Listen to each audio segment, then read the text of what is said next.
Hello everyone, this is part 15 of my recent watches. So it's been 13 days since the last video. I did actually remember to check on my channel this time. I've watched 3, 4, 5, 6, 7, 8, 9, 10 films in that time.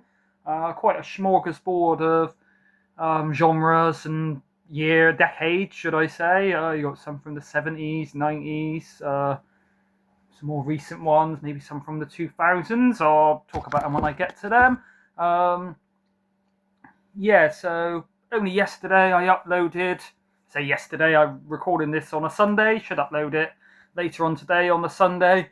So yeah, I went like probably nearly a week without, 7 days or so without uploading or recording a video, and now done 2 in 2 days. I'll try and make this bit more concise, because the one yesterday about 40 minutes or so. I'll try and keep this down to about 30 minutes. I won't talk about the films too long. I'll try and give each one a ranking as I go along. I don't think there was any I hated here, but some obviously better or worse than others. Right, that's enough. Let's get on with it. So the first one I watched, a rewatch should I say, Gonjam Haunted Asylum. I don't know if you can see that too well with the glare. I mean, it's wet and raining and drizzly and miserable in England, which some people enjoy. I mean, when I'm staying in watching films and stuff, I kind of find it cozy when it's like raining outside, especially if it's like cold and you're kind of indoors, like under your duvet on the sofa or something, whereas it's still kind of hot and muggy. But yeah, I enjoy the hot weather, snow, any kind of weather really, depends on what you're doing. So yeah, strangely enough, it's miserable out, and yet there's still quite a lot of glare coming through this window. Gonjam Haunted Asylum, Second Sight Films. I think it is the 4K. Let me double check. It's a found footage one, so I'd say it's not really, doesn't really matter too much. The picture, it's not like Blade Runner or Jurassic Park where it's got like good colours and artistic, like say Blade Runner. It's a found footage ghost film in a haunted asylum. But no, it is a Blu-ray. I did just check. I think this one might be out of print now on Second Sight Films. Before I bought this, must have been about a year ago probably, heard it was like one of the scariest films ever. First watch, I did find it, I say scary, I don't really find films scare me. It's not like, afterwards I'm kind of scared in my bed or something of ghosts coming to get me. As I've said a few times, I don't really believe in ghosts, but whilst I was watching it the first time, I found it really intense, creepy, a few sort of suspenseful scenes. I never get to the point where, a jump scare's building up or whatever and I need to look away, or this hasn't really got gore, but on gory films it's never so much I look away. But it does have some quite intense, creepy moments. But yeah, first viewing, I guess it's always scarier on the first viewing. I found it quite creepy. Then I watched Bryn from Horror Hands talk about it, saying it was like one of the scariest films he'd seen. He did say it doesn't really ramp up and get scary until like the last 30 minutes, which I do agree. But yeah, there is some really creepy imagery. Bit when there's like, it's not really a spoiler, like a white ghost woman's face, and she's like whispering in this weird voice and popping all around behind his head. Imagine if you watched it on surround sound, which I don't have, or headphones. I do have like Bluetooth headphones, so really I should start linking them up to my TV, as I know Roy and Blue Roy Movies and Marcus from X-File 2708 have said they're watching films with their headphones on, and then not only I guess you get like better sound quality, the sound probably pans better between your ears and things like it's supposed to, but also if I'm watching these films like late at night or in the early hours of the morning, say 1 o'clock, if I'm watching it after I get home from a late at work, then I have to have it up quite loud just to even hear the dialogue, so I'd probably annoy my neighbours. So should really watch this next time with headphones on. But obviously since Bryn was talking about it, really great channel, sure everybody knows Horror Hands, saying it was like, he kind of recorded as he watched it along for the first time, and he did find it scary, so it kind of inspired me to go back and watch it. I didn't find it that creepy at all really on the second viewing. Like I say, first viewing it's got a few jump scares and the unknown of what's going to happen, whereas it's well shot for like I was going to say first person, found footage. it doesn't give you motion sickness. I find some found footage, I haven't seen Cloverfield, but a lot of people have said it gives you motion sickness where the camera's just running around everywhere. It doesn't give you motion sickness. Obviously, the picture and cinematography is not great on a found footage, but for what it does, it's good. I'd kind of say it's similar to Wreck. Have anybody seen the Spanish found footage film Wreck, which is set in like an apartment building? Not as good as Wreck, in my opinion. Yeah, it's an entertaining one. Obviously, one I will watch again in the future. But yeah, where sometimes films improve with a second viewing. Yeah, I found this kind of film was still good. Didn't have me as entertained. It did feel quite slow and took a while to build up. But yeah, you know, there was enough payoff from the scary bits. Does it tell me a year? 2018. So yeah, not too long. Yeah, it came out 2024 on the second site. So yeah, probably did have about a year, like I said. Yeah, I'd probably give that 7.5 out of 10. Yeah, it's well made, and as far as found footages go, it's probably one of the better ones in my like top 5. But it's not influential like say Blair Witch Project. It's not as intense and scary as Wreck. Probably not even as good as like Grave Encounters if you're going to go into haunted asylum films. But I do enjoy anything set in a haunted asylum, even if it's not found footage, like Session 9 and Stonehenge Asylum, though that isn't as good. And yeah, the asylum does really look the part. If you can see it on the front, I think they really do record it on location in a haunted asylum. This next one, a nice edition of Species. Yeah, when I was younger and I watched this, I thought it was like a B movie. Maybe it is, but it's got quite a high budget, quite good effects, quite well made. Quite a stacked cast, really, with Ben Kingsley, Michael Madsen, R.I.P., Alfred Molina, Forrest Whitaker, Mark Helgenberger, and introducing Natasha Henstridge, who is nice to look at. Yeah, it's pretty well done, to be fair. Yeah, I've obviously seen it a few years ago on my DVD copy and enjoyed it then, but maybe it's just watching it on 4K. It's sort of gone up a bit in my estimations. Yeah, the cast do really well, some good special effects. Won't really spoil it too much, but obviously she's kind of an alien. She sort of poses as a female, like an attractive woman looking for a mate, and then you sort of see her in her true form like you see here. But yeah, really good picture on the 4K, good sound quality, one I didn't have to have up too loud to hear the dialogue. From the size of this box, I thought it was going to be, you know, a bit like this one that comes with like postcards and book and things, but really it's just a slipcase inside, or should I say a hard rigid box inside that slipcase, and then just like a standard 4K case. Does come with a nice poster, some art cards. I think that is like the original artwork, if you can see that. I think they did like 2, 3 and 4 maybe. I don't think I've seen any of the sequels, not heard great things about them. And yeah, got the Ultra HD 4K disc and the Blu-ray disc. But yeah, obviously when you look at the size of the box, it looks like it's going to have a bit more in there. It was only 30, so when you think a standard 4K is 25, $24.99, whatever you want to call it. It's not too bad value for these extra bits. Directed by Roger Donaldson from 1995. So yeah, by the time this came out on VHS, we watched it around my mate's like birthday sleepover. Yeah, probably like 11 or 12 years old when I first seen this. Creature designed by H.R. Giger. I'm going to say Geiger. I think he's Swiss, an artist. Did a lot of sort of dark art. Got some famous photos he did of Deborah Harry, where he sort of took a photo of her and then, well, maybe he drew it by like pencil, like a sketch. Looks very realistic, and she's got like needles going through her throat. Yeah, he's quite a sort of dark artist, but obviously most famous for his creature design on Alien. Definitely the first Alien of Ridley Scott. I'm not sure if he did the other Alien films, or you know, whether he gave him the rights to the alien creature. I'm not sure if he did Aliens and the rest, but I'd say the creature in this is not as good. Obviously, the xenomorph in Alien is like a seminal creature. It was a man in a rubber suit, so Ridley Scott didn't show it too much, or at least showed it in the darkened things, a bit like Jaws, so it didn't sort of blow its load too early, but it still stands up today. So does this creature, but yeah, it's a bit more, what's the word? I wouldn't say wacky, but you know, where Alien's just a sort of sleek black humanoid form with its sort of shooting jaw and things. Yeah, this is just a bit more on the nose, it's bright green. It kind of looks more alien-ish. But yeah, I was quite pleasantly surprised how much this one stands up nowadays. Enjoyed it more than I used to. Yeah, again, I guess I'd give that a 7.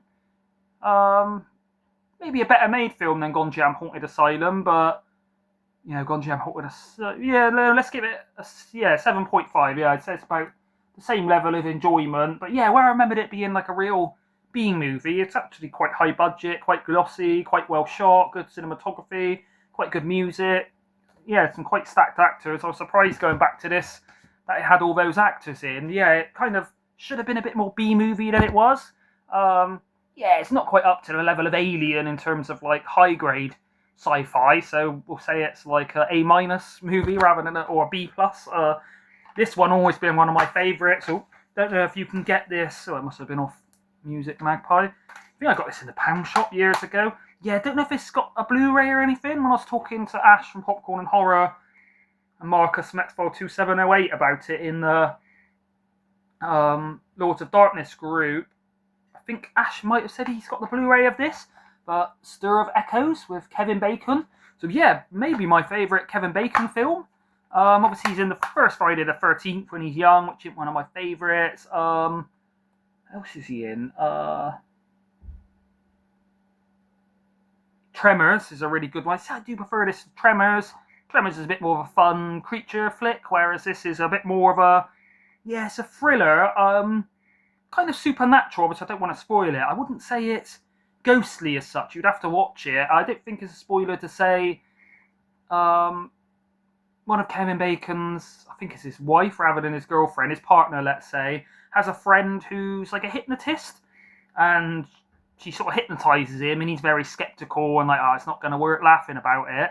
And then he kind of wakes up and he's like sweating and in a mess, and everybody's laughing, and they're like, oh yeah, only like 1 in 100 people or so are that susceptible to going under hypnosis, and because he's a skeptic, they're kind of surprised he was that susceptible. And yeah, he's kind of, you don't see what happens when he's under, but they say afterwards that he's kind of flipping out, he's making some weird faces, he's kind of looks like he's having a nightmare basically. And then from then, once he's been hypnotized, it kind of opens a gate, shall we say, into like not so much the afterlife. It's not as what's the word, straightforward as that.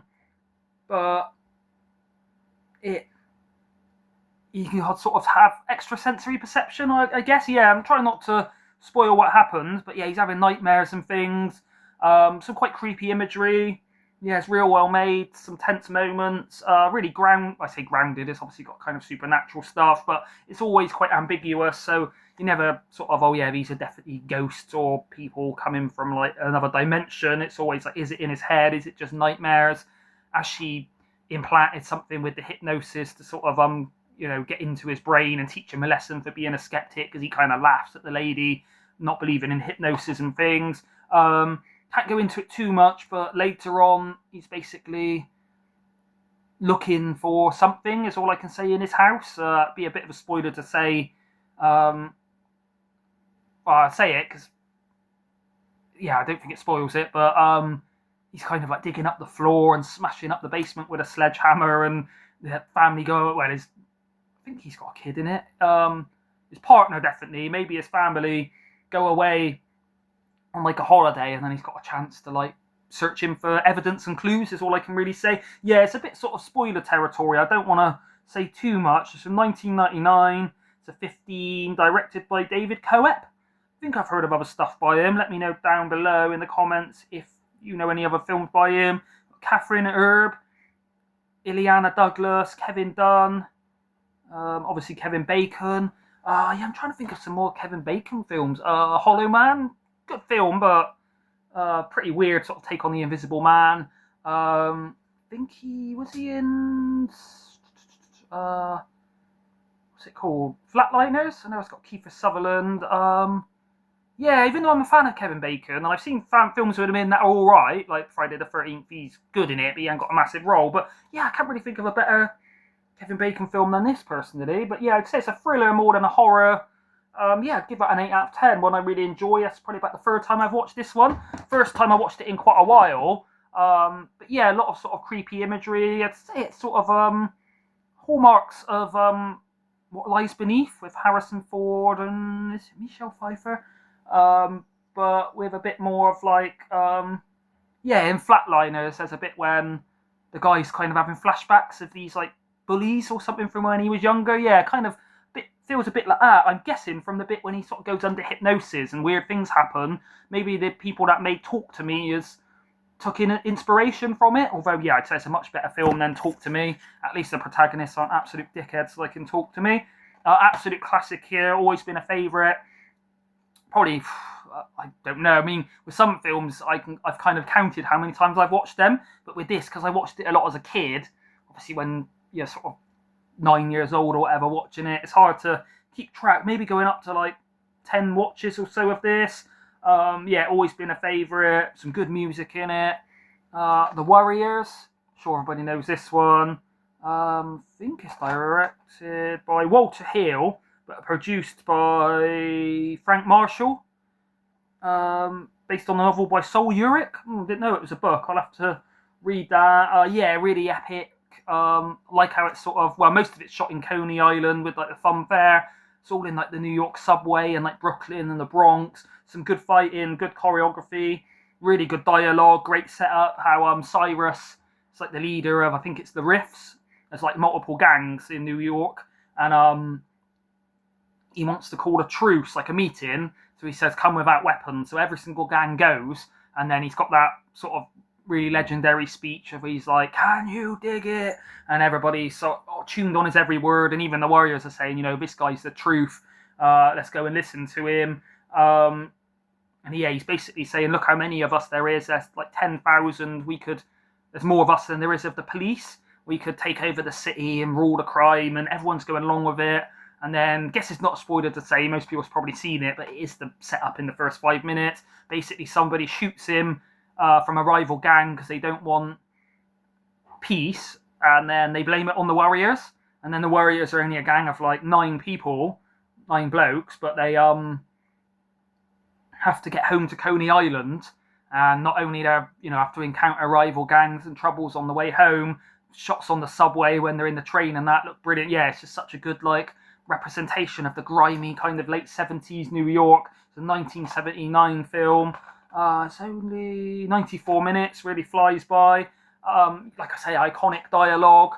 Some really interesting gangs, rather than just have like different gangs of blokes in like, uniform. There's the like baseball furies. I don't know if you can see them there, all dressed in like the face paint. Then you've got like the orphans live in the streets, and you've got the Riffs, which are the most kind of professional big gang. What's the name of the gang?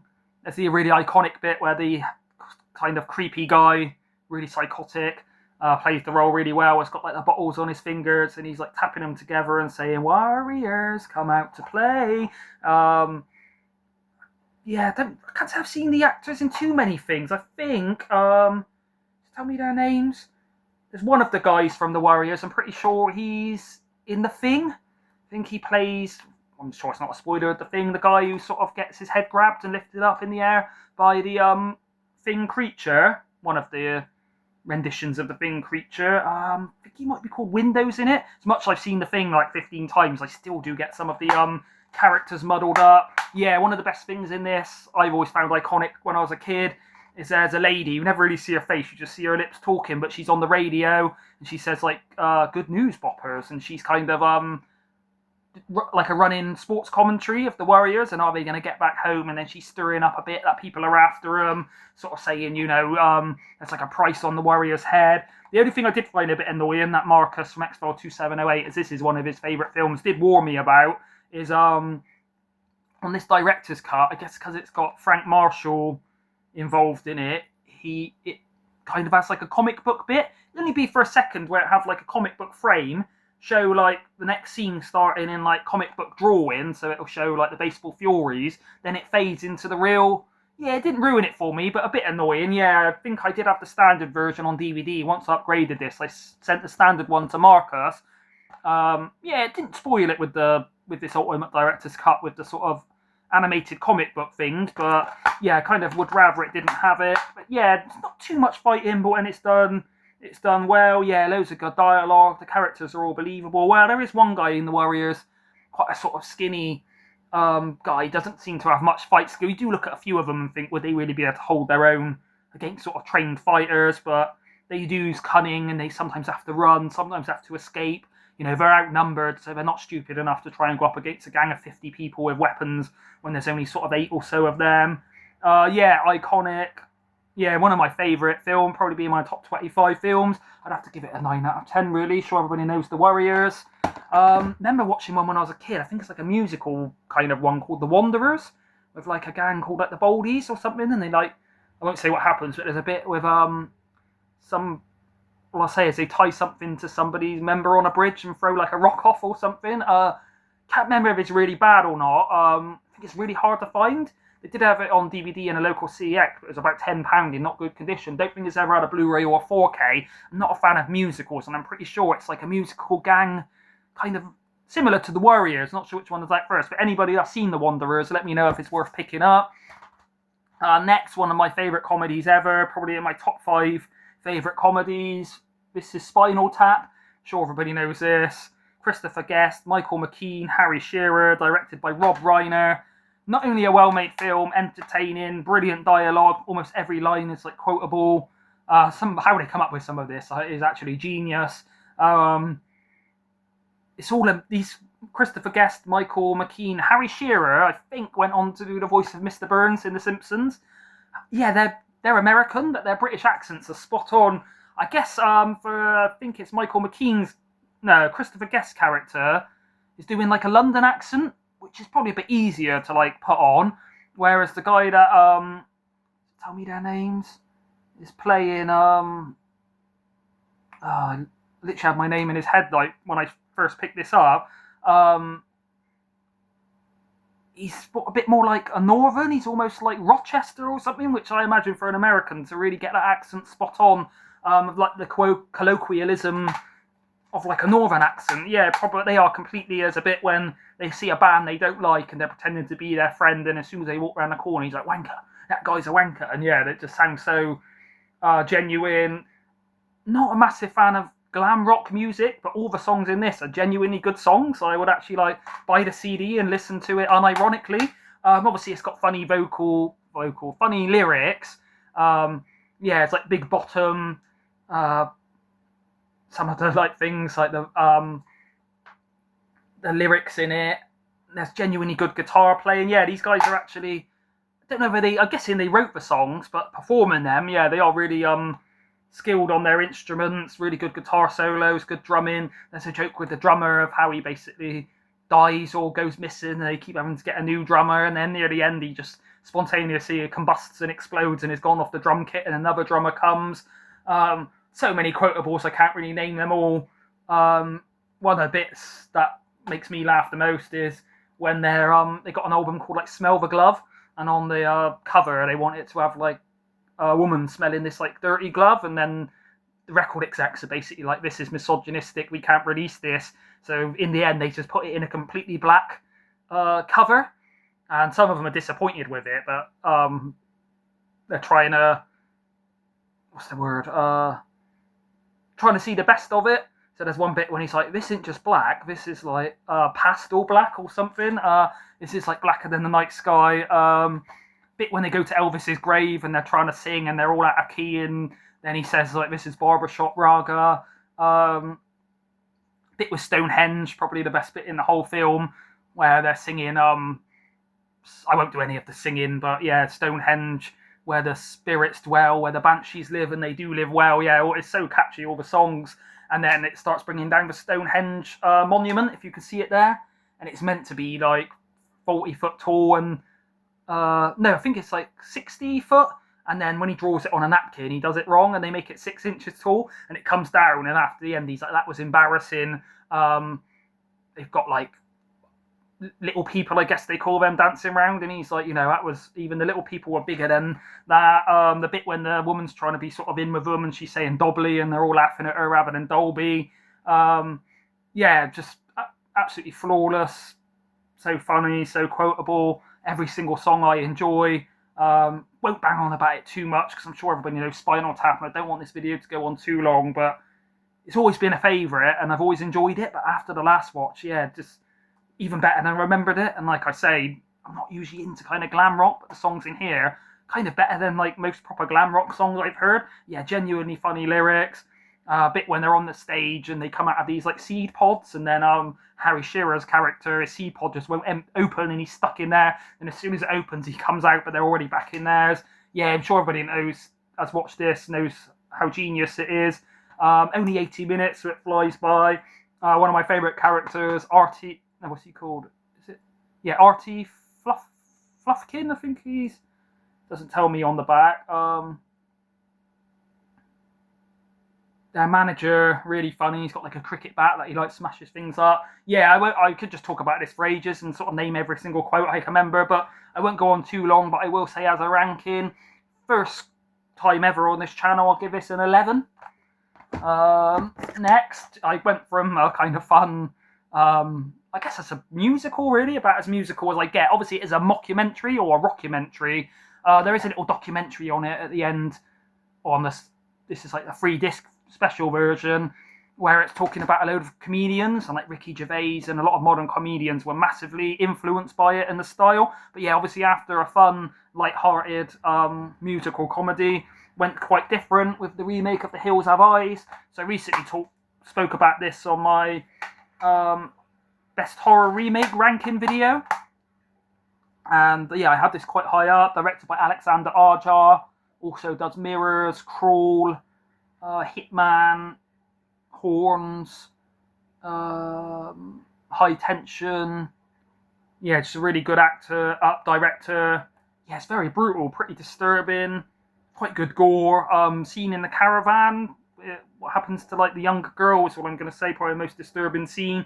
Even when it opens and it's got like a really old American song, and then it's showing like, I guess it's real footage of nuclear bomb testing in the desert, then it's showing all this stock footage of like deformed babies being born. Yeah, that kind of really sets up the tone, how creepy it's going to be. Yeah, it kind of goes there with the brutality, well acted, good pace. Yeah, one of my favourite in terms of improving on the original. Yeah, I think I said in the other video of the sort of top 10 horror remakes, I'm not a massive fan of the original. I find it quite dated, and one of my least favourite Wes Craven films, was I think this really improves, really original. It's not hokey, but it's not that intense. Yeah, this really ups the ante, quite nasty, quite disturbing, shows a lot of like gore, a lot of won't sort of go into it too much, but sexual violence is all I'll say. It's kind of a bit of a, not a red herring without spoiling it, as a guy in it who's kind of the weakest in the family, and you think he's like downtrodden, a bit of a wimp, and then he's the one that has to take revenge, and he like goes to the lair of the mutants and like seeking revenge. But yeah, can't really say too much about the plot without spoiling it. Sure, most people have seen this. If you haven't and you're a fan of the original, be interested to see if you prefer this one, as yeah, I always have done. Most people I speak to say this is one of the most improved upon, but also yeah, one of the best. I say modern, is probably 20 years old now. Best horror remakes or remakes in general, and yeah, really improves on the original for me, and yeah, really ups the ante. Up there with one of the most, not the most disturbing film, it says up there with Martyrs for like packing that emotional punch, but in terms of some of the violence and things you see, yeah, it is intense.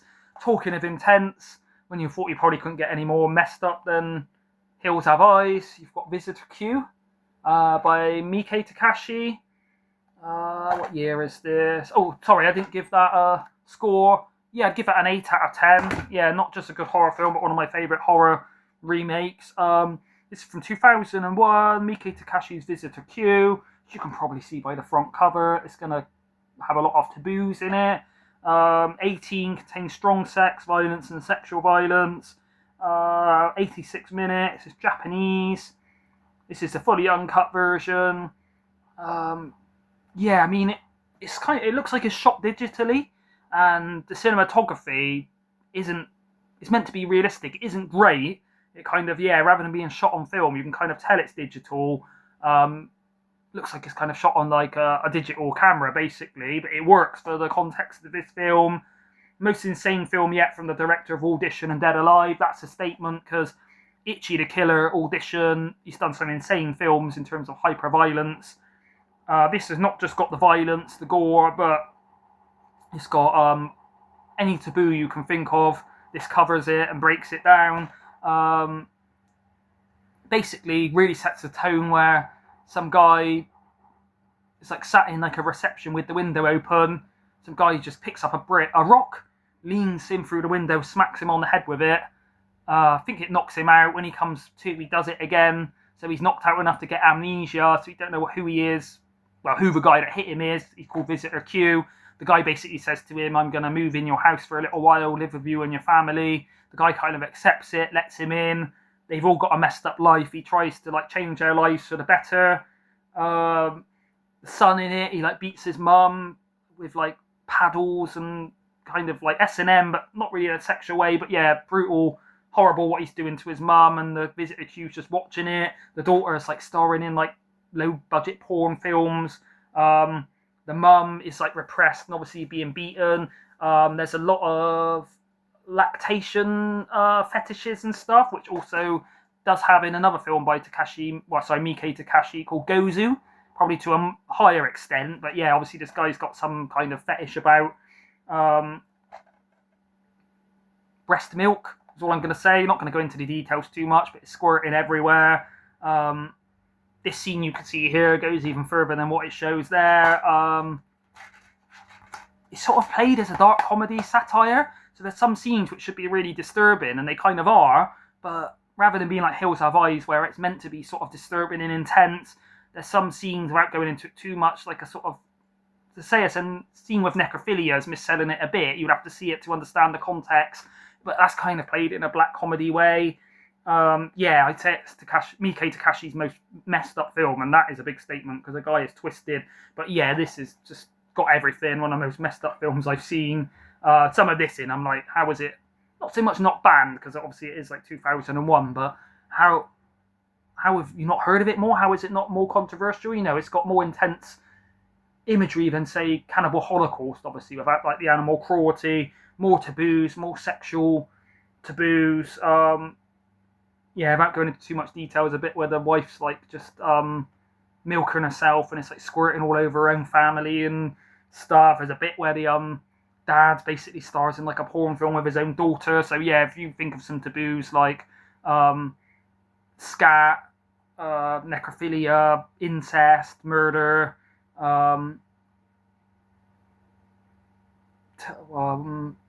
what's it called? I just said it earlier and I've already forgot. Lactation, yeah, it's basically got it all. So yeah, beware if you want to see this. Do have a strong stomach, but like I say, it's kind of played in a dark comedy way, so it's not even as intense as like Audition. It's a very hard film to explain, but yeah, only Miike Takashi could make this. In terms of actual filmmaking, it's not the best made film. It doesn't look great. Like I say, it's kind of shot on digital, but in terms of entertainment, if you want to watch a WTF film and, you know, want to see Miike Takashi really go wild, then I'd give it probably like a 7 overall, really. But yeah, of all the Tartan Asia Extreme, that is probably the most messed up, and that's saying something. Not all of them are sort of extreme films, even though it's called Tartan Asia Extreme. You've got ones like Hard Boiled, The Ring, which are kind of more standard films, but yeah, that really goes there. Next one, I did say in my video yesterday when I was talking about I like hallucinogenic films, got this one called Shrooms. It's quite a nice little slipcase on that, with like the moon and the mushrooms making a skull face. Yeah, I watched this years ago and thought it was quite like crap and low budget, but on my rewatch I actually quite enjoyed it. It's not a great made film. I think it kind of knows that. It does sort of play it tongue-in-cheek, but yeah, it's quite brutal. Obviously once they all take the mushrooms, not really a spoiler to say, then they don't know if it's reality or the hallucinations when the crazy stuff starts happening. Don't know if you can see the main character, but it's this like weird sort of monk guy from like an abusive child's home with like a short like blade on an axe that attacks them. One thing I did find weird is they all go to Ireland. These are American people, fair enough, but they meet up with a guy they're saying is Irish. He's got like a English accent, like a London accent. There isn't one person I don't think with an Irish accent. Whether they knew that they couldn't put on the Irish accent, so rather than try and have like cheesy Irish accents. They're like, let's just ignore that we're in Ireland. I don't know. Really nice landscape, all set in like the woods. The characters, most of them are proper like, what do you call it? Like horror tropes, bozos. This guy here is like a really annoying jock. So when they get their comeuppance, you enjoy it. Yeah, it's kind of a throwaway, like early 2006. So not as early as I thought. I thought it was from the time of, Urban Legend, Scream, I Know What He Did Last Summer, Final Destination, but it's a bit later than that. But yeah, it's kind of a comedy horror, I would say. 18 contains strong drug references and horror. It does have some actual quite funny bits, some quite funny dialogue, especially from that woman there. It's what you'd expect from like a cheap, low budget. It's entertaining, but it's by no means a masterpiece. I'd probably give it a 6 out of 10. Entertaining though, we'll keep it in the collection. Since I watched it years ago, and would probably give it a 3 or 4. Yeah, it was. I remembered it being better than. Should I say, I found it better than I remembered it. And when I said to Marcus and Ash, I don't think Marcus had seen it, but Ash said he found the same, or he thought it was real schlocky and crap. And then when he rewatched it, he was quite pleasantly surprised. Going from that, this is moving on to a much higher level of quality. You've got Superman from 1978, I think. Let's see if I can find it. I only said that yesterday, and I've already forgot the date. 1978, 151 minutes. So yeah, over 2 hours and a half, but didn't feel long at all. Really enjoyable. I spoke about it a bit yesterday, so I won't go into it too much. But yeah, you've obviously got Christopher Reeve, Marlon Brando, Gene Hackman, directed by Richard Donner, Ned Beatty, Jackie Cooper, Glenn Ford, Trevor Howard, Margot Kidder, Valerie Perrine, Maria Schell, Terence Stamp, Phyllis Baxter, Susanna York. Absolute stacked cast. I've not seen any of the Man of Steel films, the new Superman. Not really a fan of comic books of Superman. Not a fan of like the animated series. Yeah, as a kid, obviously, like I said, I did have like my whole room decorated of Superman. So I obviously liked Superman as a kid, but once I got sort of teens and I was into like Spider-Man, the cartoons, as well as like the films and X-Men, I always found Superman a bit sort of a black and white character, really, where he's like super alien, so strong, can batter everybody, beat up everything, strong enough to like spin the planet backwards, but just got this one weakness to kryptonite. So yeah, kind of a bit, it's not as deep writing as say Wolverine. Has got a bit more going on. Obviously, he's got more nuances to his character. It's like, yeah, nobody can stop him, but if you can get hold of this little lump of rock, then he's absolutely like weak to it, kind of thing. Which yeah, I always found was a bit, I wouldn't say shallow. Obviously, they use that to the advantage in this film, especially. But yeah, still really holds up. Good effects, brilliant music. It must be by let's see if I can find him. John Williams. So yeah, thinking about it, John Williams maybe my favourite composer. Kind of don't realise until you actually sit down. You're like, he did the music to Superman, did the music to Jurassic Park, he did the music to Jaws, he did the music to at least definitely Raiders of the Lost Ark, Indiana Jones, maybe other Indiana Jones. I think he mostly worked with Spielberg, really, but yeah, there's a lot of good composers out there, but some of them kind of go above your head, where you've seen Jaws so long ago, you take it for granted. John Williams did it, whereas when you actually sit and look at the roll call of the films he scored, yeah, he's got to be the best composer out there. But yeah, brilliant soundtrack. I think even if you haven't seen these Superman films, you would have heard the music from it. Yeah, looking forward to seeing Superman Part 2. Heard in Part 2, the studio really meddled in the film, and before it got released, I think Richard Donner was filming Part 1 and 2 on the sort of same production. They got cold feet, started chopping it up. I think they put apparently the ending of Part 2 into the ending of this. But when I did see this one, Part 2 was also $9.99 in the HMV sale, $9.99 when you buy anything else. They did actually have it had like 2 cuts, the Richard Donner and the theatrical cut. And yeah, I've heard on the Part 2, the Richard Donner cut way better, or the theatrical cut, the producers behind it absolutely like savaged it and ruined it.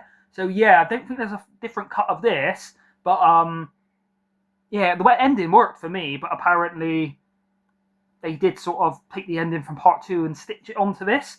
My favourite bit, there's lots of good bits. Obviously, I hadn't seen it since I was about 4, so I didn't really remember it, but there's some scenes where I kind of, thought I can vaguely remember some of this. Very mystical sort of parts and that to it. But yeah, the best bit, and I think Stuart said this in the group, bit when, can't really say this is a bit of a spoiler, but something happens and Superman just lets out this scream, and then he sort of tries to turn the planet backwards to like rewind time before it happens, is all I can really say. Sure, everybody's seen this, it's not a spoiler, but yeah, impressed how well it still stands up. The effects and that's still really good. Brilliant music, great acting. Christopher Reeve's actually born to play this role. Haven't seen the other Supermans, but I can't imagine any of them is a better Superman than this. Give it a 9 out of 10. I'll be watching that again in like a few years, and looking to pick up part 2. And then this last one, probably the lowest ranked out of all of them, as you probably expect, but Rippy. So I did show this on my haul video I recorded yesterday. It's a silly killer cat way. I thought he's just going to be a killer kangaroo or rabbit, but he's actually a zombie kangaroo. Goes wild in the outback, slaughtering people. It's not actually as bad a film as I thought. I found with this and both the Atomic Shark and, is it called Ice Sharks? Where back in the day when I watched bad films, they would basically spend all their budget on like the creature effects, the gore, the special effects. In this especially, and some of the Atomic Shark and I think it's called Ice Sharks, they sort of spent the budget on the actors, and the acting wasn't too bad, but they sort of skimped on the rest of the film. Whereas for me, if you're going to see a film like this, you don't really expect it to be good acting, you don't expect it to be good production value.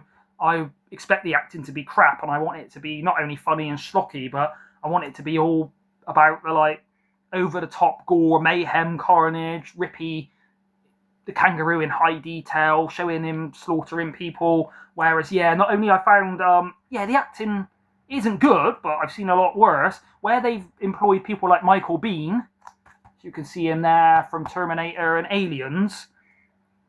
He's basically meant to be an indigenous Australian, but he just doesn't even try and put on an Australian accent. He's just talking in like Texan American accent or something. It feels like they spent quite a lot of the money on like the production, whereas it was just boring.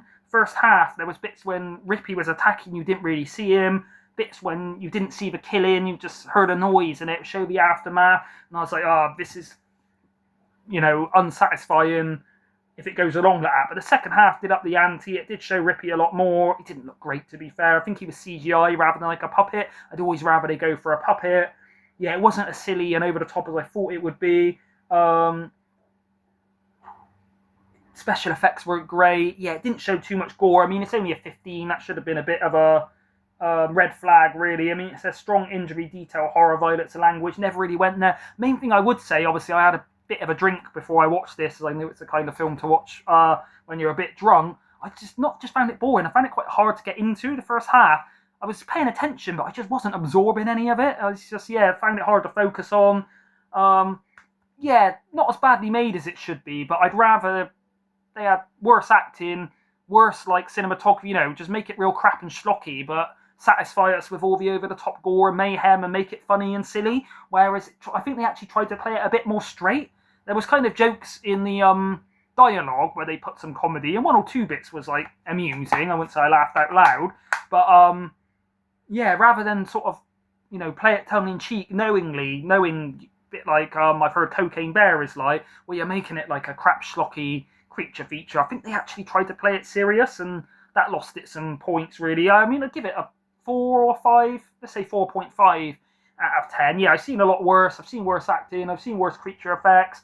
I've seen much cheaper productions. It does look quite well. It's shot well and nice scenery and stuff, but it's quite boring and unfulfilling. It's just, if I'm going to direct something like that, be like, don't worry about the actors, don't worry about the dialogue and the script, just worry about the effects. I want kangaroo mayhem. One bit I would have set up, kangaroos are famous for being like punching, for being good at boxing. I would have set it up where quite early on you've got a guy in the outback who's an amateur boxer, and he's quite good, and he's, 15-0, always knocked everybody out, and then contrived a scene where basically he goes up against him in a boxing match, and, not so much in a ring, but you could have like his girlfriend in the corner, like being his cut man, or cut lady, should I say, and then, you know, make some comedy bits where like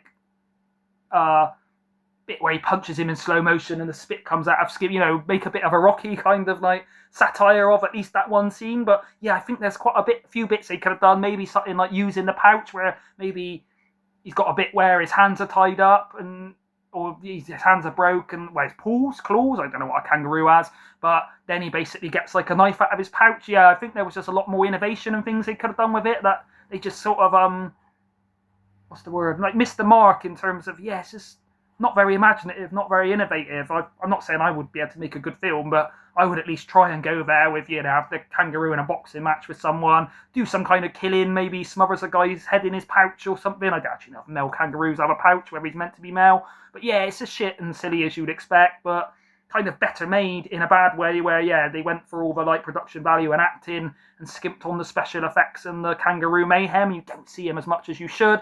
Right, I've waffled on enough, 45 minutes. Sorry, everybody. I thought I'd try and get this down for 30 minutes. But yeah, so everything I've watched in the last 13, let's say 2 weeks. Probably won't be back with another video until I do my next haul. I think I'm now off to watch Primer, I showed yesterday. So I'll see what I think of that one. Thank you, everybody, for watching. Bye.